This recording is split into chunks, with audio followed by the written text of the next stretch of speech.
Hello, this is Master347 for another live update. Yep, so I'm finally done with Star Wars to the end of time with the post-game stuff. I felt like no matter what was going to happen, I had to finish it off first, because I couldn't just leave it for ages, just hanging there. But, yep. And as promised, I will be doing Monster Hunter Generations Ultimate. But a few things need to clear up first. I am not doing it with live commentary, not even any bonus videos, nothing like that. This is going to be me fighting monsters. I might shake it up from time to time, and sometimes might get some randoms on there to play multiplayer, just for fun. Just for the variety, I don't mind that, since I prefer doing multiplayer depending on the monster. And the other thing, is that I'm just going to be fighting monsters. I'm not going to do any fetch quests or anything like that. That I'm going to do off screen. I'm going to show off every monster at least once. I might do it multiple times, or if it is like a mission where you find like multiple monsters, that could be interesting to show off. It depends. As for weapons, I might mostly stick with one, or try a few different ones and stuff. See, just ones that I feel comfortable with. But yep, I am looking forward to it, but I'm not going to get the day it comes out. Yeah, I'm going to wait for a bit till I get a bit, break for a bit, because I'll take a bit of a break. I'm doing like, first it was Octopath Travelers, and then it was like this other game, so, just a bit of a break, just to relax for a bit. But the reason I'm doing Monster Hunter Generations Ultimate as well, because I can't think of much good games I want for myself, which I want to get between now and like the other months, because it's going to be the end of the summer now, so it's going to be autumn soon. Well, not officially by like the date, but it might still be a bit sunny. But it's going to be September and all that. So yeah, I can't wait. So a lot of good games coming out in autumn, and even more in winter.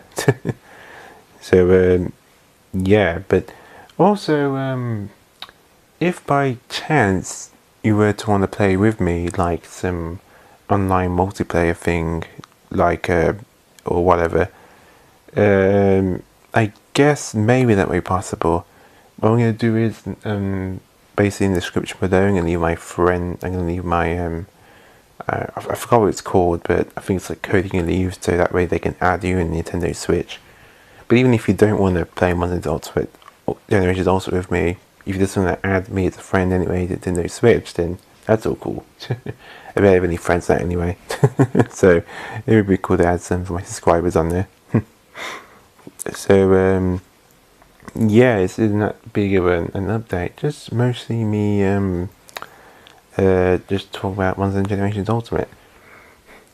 Yeah, most of the games I'm thinking I had an interest in are coming out to like ages, like November. I know there is the Resident Evil 2 remake, but I never really played any of those games, they don't really interest me, but anyone who does like that, then like more power to you. The other one I did interest me was Spyro, but again, that got pushed back to November, but for a good reason. Oh, sorry, I'm tired.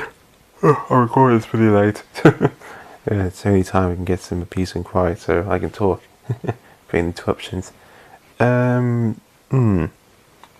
Oh right, yes, that new Battlefield game. Again, not really my type, but point is there's a lot of controversy behind it. And it's not just because there's a woman you play as a woman during World War II. That's not the only problem. The other thing is that, well, the pre-orders aren't doing very well. Really bad.